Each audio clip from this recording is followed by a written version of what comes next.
Hello, my name is Leah Ladona, also known as your vegetable nurse, and welcome to an Agroponics enterprise where we specialize in hydroponics farming.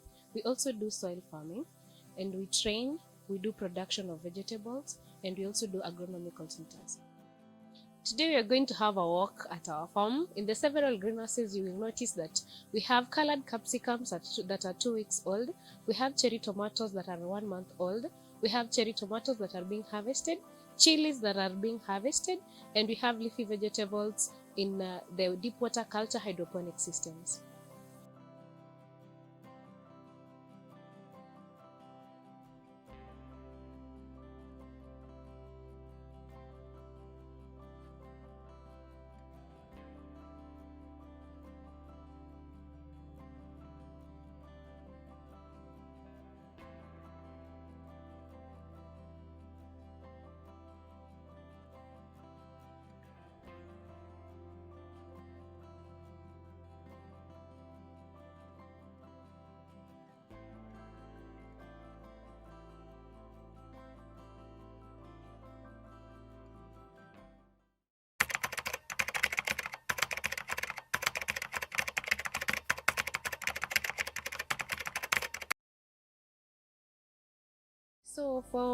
So the soil production, once our seedlings are from the nursery, we also do transplanting, and before transplanting we have to prepare our greenhouse.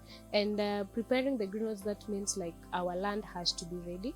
So when we are preparing our land, we have to till. If the greenhouse was used before, we have to level the beds that were initially there before.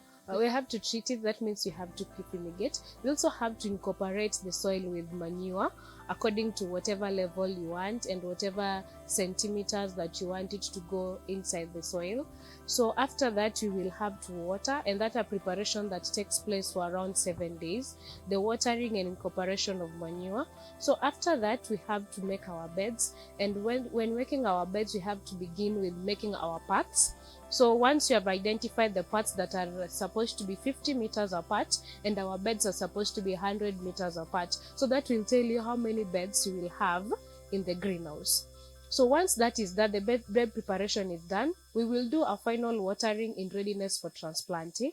And when our plants are ready for transplanting, we will use DAP. That will depend on the type of crop that you are planting, but it is really advisable, because now we are really looking forward to the development of our roots, and that's where the phosphorus in the DAP comes in. So you'll just use a small amount of the recommended quantity of the DAP that you're supposed to use. You will use the DAP, you will cover the soil, and then you plant. So after that, we will continue with our normal irrigation, because with the soil, because soil has some elements that the plant needs, we don't need to do the normal fertigation that is done in the hydroponic systems. So we will just do our normal irrigation for about 7 days, so that our plants roots can really develop very well.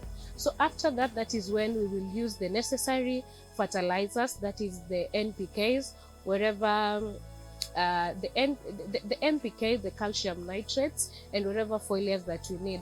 That will have to, according to how our plants are responding, that is when we will apply our fertilizers, just because the soil has different elements. And now for you to realize that whatever your plant, your soil has that will be ready for the plant, you have to do some soil testing, and most probably the water testing. So that will tell you when your water is more acidic, you will have to treat your water. And when your soil has some elements that are good for the plant, you will know, and you reduce on the amount of fertilizers that you need. It also, when your soil also has some elements that we don't need, they will have to be removed, and that will also come in on the types of fertilizer that you need.